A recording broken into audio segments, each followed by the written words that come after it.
So there's this notion of financial freedom that we were talking about earlier, and I want to spend a little bit more time on that because I think it's very relevant, particularly in today's world. So as you take that concept and we think about, Sunday and our behavior on Sunday, if you will, and then our behavior on Monday, particularly if we think of Monday as entering back into the hyper-consumer world.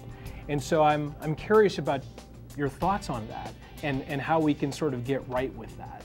Well, I think we all operate in many ways under this mistaken notion that there's a great distinction between the sacred and the secular, between our religious life and what we do in the world, between our spiritual life and our day-to-day activities. When in fact the spiritual arena, the grounds on which we are constantly encountering God and being formed in our relationship with God is every aspect of our life. It's all part of the same fabric. Right, but yet there are those 5,000 times a day, right? Those messages that are telling us, don't think about others.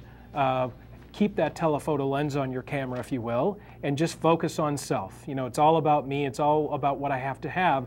But that's a slippery slope, right? It's this notion of it's never going to materialize. You'll never have enough, right? So as we transition and think about biblical stories and all the wonderful depth of insight that is there, and it talks more about money than other things, what's one of your favorite stories about opportunities or possibilities around this? Well, certainly one that comes to mind is the story of the rich man who goes to Jesus and asks the question, what must I do to inherit eternal life? And he explains to Jesus that he is doing all the right things. He has all of his ducks in a row. And Jesus then says to him, well, you lack one thing, which is you need to sell everything and give it to the poor. Which is, clearly one of the most challenging stories around. But if you think about it, the message there, the real challenge there is to the rich man is about how he is orienting all of his life. He's doing all the right things, but he's challenged by Jesus to go even further. How is your life oriented? How is every aspect of your being directed? Sell all of it for the other. Right. So there's that, on that note then, there's this wonderful concept, of course, that we are familiar with called tithing. And it's this idea that somehow is the benchmark, right? That if we get to that place at that benchmark, then we're good to go. But to me it feels like, is that really the benchmark? Is that enough? Or is there some greater perspective or distance that we should be going, with respect to that concept of, like you said, connecting and living out that sense of faithfulness?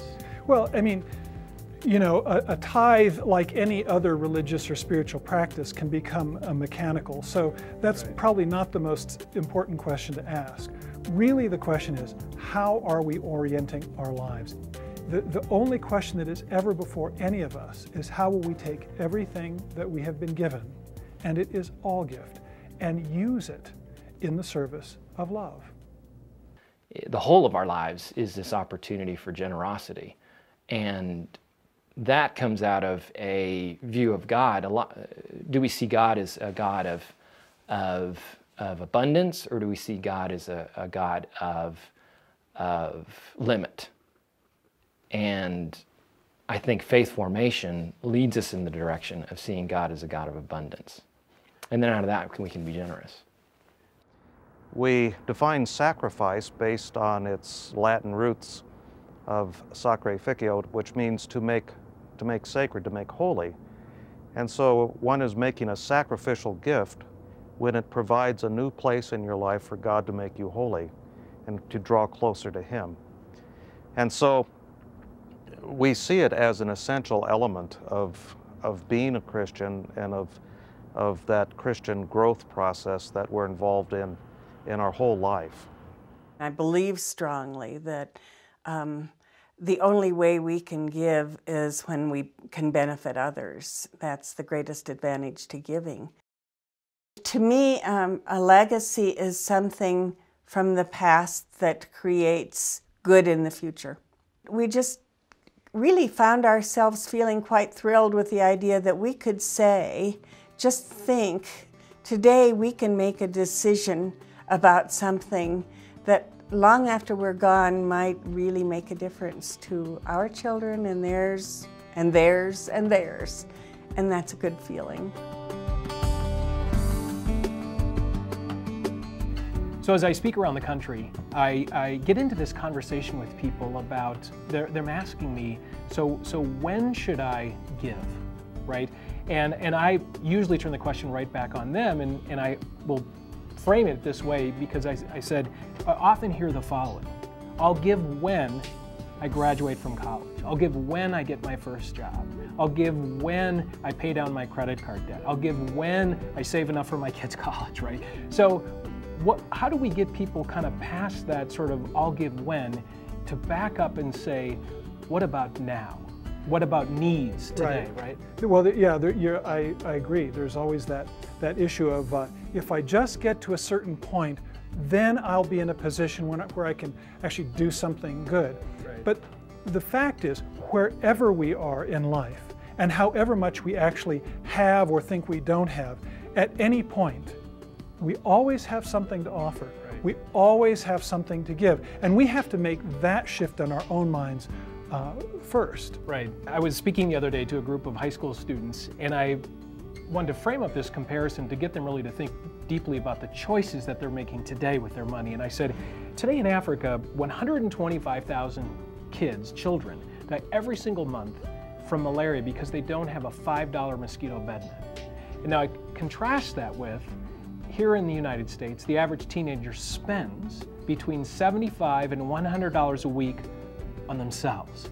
And so I posed the question to these high school students, so why aren't we buying mosquito nets?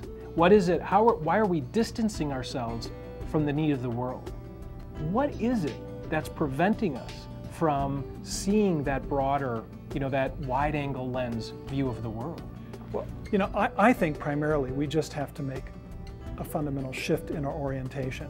If you look at the story of the rich man and Lazarus in Luke, for example, the rich man wears fine clothes, dines sumptuously, and there's this barrier between he and Lazarus. And it's a barrier really of his own creation, because he's all focused on self to such a degree that it creates this complete indifference to the world around him.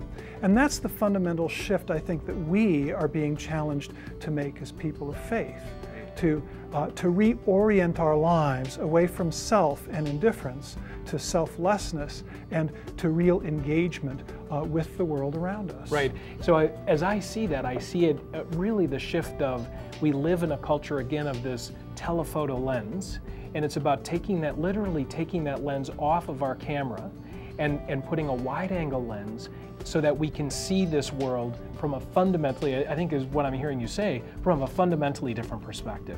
Absolutely. I mean, to go back to the story of the rich man and Lazarus, yeah. In this life, he is all focused on self, and then in the next life, as the story goes, even then, he's asking Lazarus to go dip his finger in water and quench his own thirst. Even then, it's all on self. That's the barrier. Right. That's the barrier. He doesn't have the capacity to see Lazarus for who he is. He doesn't have the capacity to embrace Lazarus. He doesn't have the capacity to relate to Lazarus. And that keeps him, in the end, from really being who he is created to be. And in the end, that's really what issues of stewardship are about. Are we going to use what we have in ways that are consistent with who we are? Are we going to use what we have so that we become the image and likeness of God in this world?